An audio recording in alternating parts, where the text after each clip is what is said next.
Hello दोस्तों, Manju Hindi story में आपका स्वागत है। आज की कथा है पितृपक्ष अमावस्या। एक बार अच्युता ने 1000 वर्ष तक तपस्या की, जिससे प्रसन्न होकर देवताओं के पितृगण अग्निस्वात और महर्षि पद अपने अन्य पितृगण अमावस के साथ अच्युता को वरदान देने के लिए ऐश्वर्य अमावस्या के दिन उपस्थित हुए।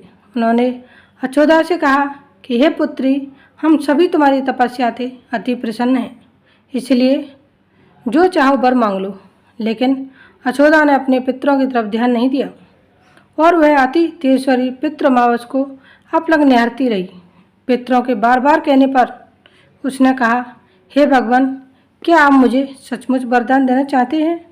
इस पर तेजस्वी पितृ अमावस ने कहा, हे अच्युता, वरदान पर तुम्हारा अधिकार सिद्ध है, इसलिए निसंकोच कहो। अच्युता ने कहा, भगवान, यदि आप मुझे वरदान देना ही चाहते हैं तो मैं तत्क्षण आपके साथ रमण कर आनंद लेना चाहती हूँ। अच्युता के इस तरह कहे जाने पर सभी पितृ क्रोधित हो गए। उन्होंने अच्युता को श्राप दिया कि वह पितृलोक के पतित होकर पृथ्वीलोक पर जाएगी। पितरों के इस तरह श्राप दिए जाने पर अच्युता पितरों के पैरों में गिरकर रोने लगी। इस पर पितरों को दया आ गई। उन्होंने कहा कि अच्युता, तुम पतित योनि में श्राप मिलने के कारण मत्स्य कन्या के रूप में जन्म लोगी।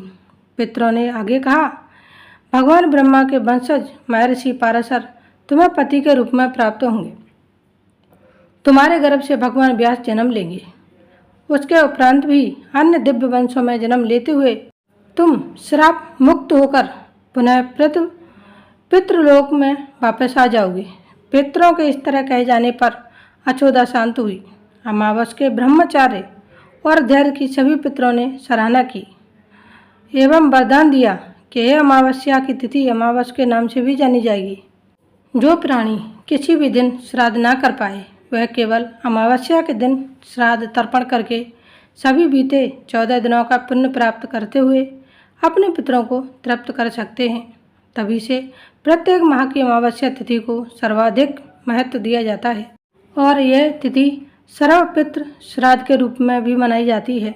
उसी पाप के प्रायश्चित हेतु कालांतर में यही अच्युता महर्षि पाराशर की पत्नी एवं वेद व्यास की माता सत्यवती बनी थी। तत्पश्चात समुद्र के अंशभूत सातन की पत्नी हुई और 2 पुत्र चित्रागत तथा विचित्र वीर को जन्म दिया था। इन्हीं के नाम से कलयुग में अष्ट का श्राद्ध मनाया जाता है। आज की छोटी सी कथा यहीं समाप्त होती है। कोई भूल चूक हो तो क्षमा करना।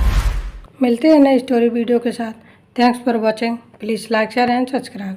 धन्यवाद दोस्तों। Bye bye.